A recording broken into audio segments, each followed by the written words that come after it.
Hello, everyone, and welcome to the Pro Dev Lab podcast. My name is Dave Deese, and I'm your host for this podcast.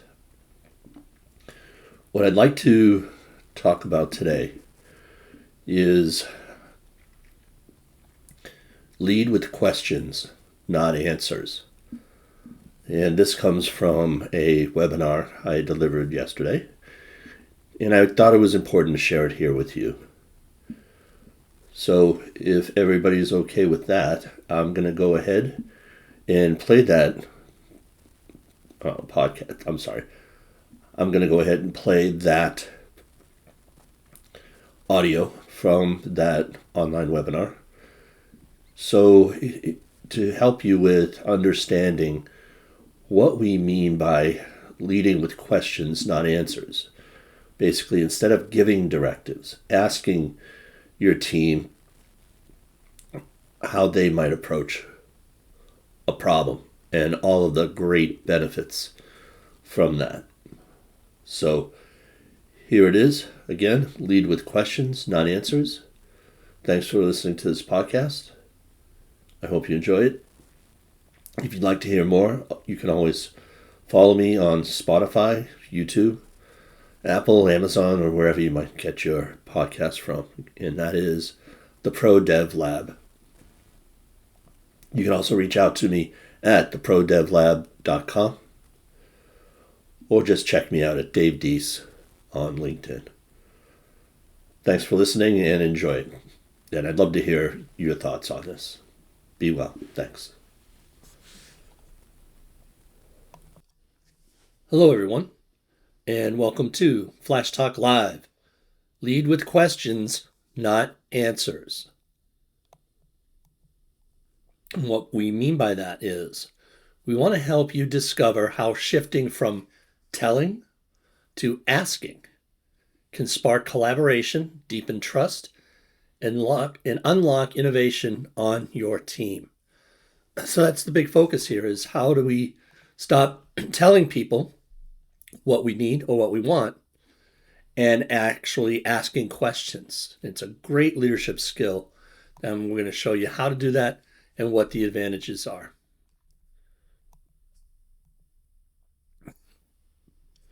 But first, we just want to mention questions invite thinking where answers end it, right? Where if you say, we're doing this now and it has to be done by this time, you're telling them what the end result is, but you're not giving people leeway, okay?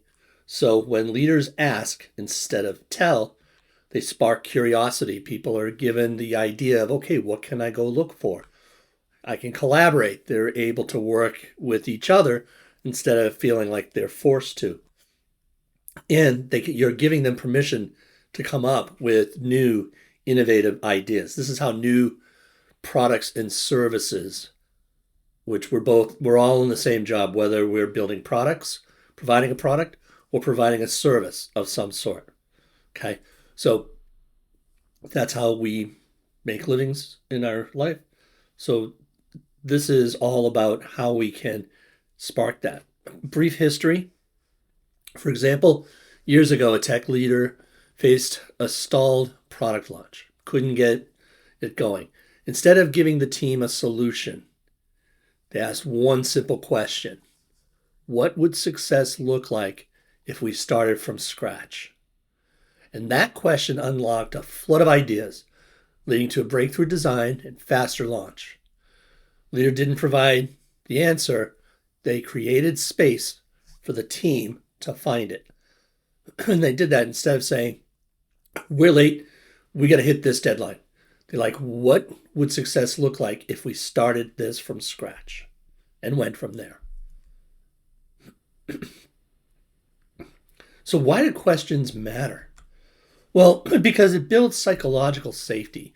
When leaders ask instead of dictating answers, team members feel heard and valued. It creates an environment where people are comfortable sharing ideas without fear of judgment. You've opened it up to make it feel safe. Now, if we think, oh, we're not, excuse me. We're not in the business of making people feel safe. Psychological safety is one of the most important things, if you will, for employees in our world today. The first is saying thank you or hearing the words thank you. The next is feeling safe psychologically, mental health on the job. So if we're not going to provide it, our employees will find it. So one way to do that is by asking questions. It takes away that fear of judgment because you're asking them for input. Okay. It encourages ownership and problem solving. That questions shift from responsibility from the leader to the team. So the leader is saying, I need your help. You're my team. Let's work together. How can you help me? So it empowers them to make the initiative. And it sparks creativity. Okay, so the answers often come to the conversation. Questions open it, asking, what else could we try? It invites innovation and diverse perspective. In other words, ideas from a different point of view and different people. And it drives engagement. People are more interested in solutions. There's an old business adage that says, people support that which they help to create. So if people feel that they are part of the solution, finding the solution, part of that product and service development, they're more likely to be engaged because they're going to feel that ownership, that responsibility, part of the solutions. So how do we shift from telling to asking? It's an art. Okay? Because we're so fixed on it. It's what we learned in school. It's what we learned on the job. We're leaders. A boss tells. A leader asks questions.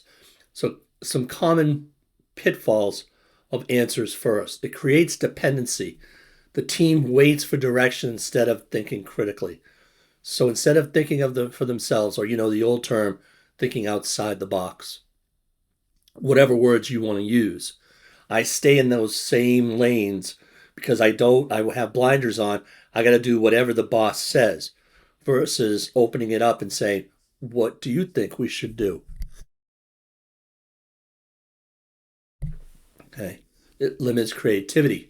Only one perspective dominates everything. Okay. And it reduces trust. So there are some key question types. One's exploratory, like, what options do we have? Opens the field for brainstorming. Reflective, what's most important right now? Helps prioritize and clarify goals. And empowering. How would you approach this? Builds confidence and autonomy. And it builds that trust because you're asking that person feels like you trust them to come up with some ideas. So some quick tips on framing questions. Start with what or how. Avoid yes, no. Try to avoid the questions where they either say yes or no. It's a simple question. A simple answer is yes or no. Be curious about what people have to say. Be curious about what people think. That's where you want new ideas. You want new ways of doing things from your team. You have that expectation. You've got to give them the grace and the space to do that. So pause after asking. If you're asking, what would you do to meet this deadline? That's not a yes or no question. It's open-ended. What would you do? How can you help me to meet this deadline? Not, can you help me make this deadline? That would be yes or no. How? Okay, very important difference. How or what would you do to help me make this deadline? And then you're going to give them space to give the answer, even if they have to walk away, even if they have to say, let me think about it. Give them that, because that's going to be better in the long run of your project than just demanding an answer right now. So a practical application. An original directive might be, we need to finish this report by Friday. That's kind of what I had just mentioned, right? We need to finish this report by Friday. Okay, well, what, how, where, when, what? I know we know Friday, but where do we go from here? Transition that to what's the best way to ensure this report is ready by Friday? Okay, so you're going to pause. You're going to resist the urge to give the answer. You may have a method, a way that you want this to be done. What we're suggesting is to try to change that a little bit, to get more out of your team, to make your team feel safe, to come up with those. We usually, or sometimes in business, we talk about a culture that is failure tolerant. And the reason we want to have failure tolerance is we can't do things if we don't try. There are all kinds of stories from, Thomas Edison, who an engineer came up to him and said, "We're sorry, Mr. Edison, but we've just come up with 10,000 ways of trying to make the light bulb filament, and we failed." And he said, "No, we found 10,000 ways that it will not work. Let's keep looking." And that's because by giving those engineers the grace, the pause, and the ability and time to do something, we are able to turn our lights on now. And ask, so frame an open-ended question like this: what's the best way to ensure the report is done? Because the first one, we need to finish the report by Friday, that just sounds like whining, feels like fear, and now I have to do it to save my job. That's not sustainable. What is? So what's the best way to ensure? And then you pause and people give you feedback. They come up with ideas. And then follow up. Validate the contributions and guide the next steps. Okay, Dave came up with this idea and Donna came up with another. Let's combine those and let's see how we can make those work. Again, collaborating together. So here's a pro tip moving forward. Practice turning one directive into a question in your next meeting or interaction. Okay. So next time you're in a meeting, whether it's a one-on-one or one-to-many, whatever it might be, instead of starting the meeting, or even if you're not, the manager, director, or project manager, or whatever it might be, we're all leaders. That's why we take these classes. So what we want to do is the next time I have an idea about something, I'm going to raise my hand and I'm going to say, what if we did it this way? Or how can we all work together to get this solved? So even as individual contributor or somebody who's working on their leadership skills, you have a way of practicing this anytime you're in a conversation. You can even try this at home with friends and family. By, instead of saying, this is what I think, or this is the truth, be more open-ended to offer that grace and that space to say, what are your ideas? What do you think about this? How can I work better? Or how can we work together better? So start small and you can make this habitual and track the results, even if you put it in a journal or something. If it's really a different habit for you, or if you thought about it, I would encourage you to kind of take notes about it. Yeah, I gave Dave this opportunity to come up with an idea, and here's what happened. Or I gave the group the directive, instead of a directive, I said, hey, we got this deadline coming up. How can we meet it? Instead of saying, here's how we're going to meet this. You're going to do this by then, you're going to do this by then, and so on. How can we meet it with what we have? Or even if we don't have it, what do we need to do to get it?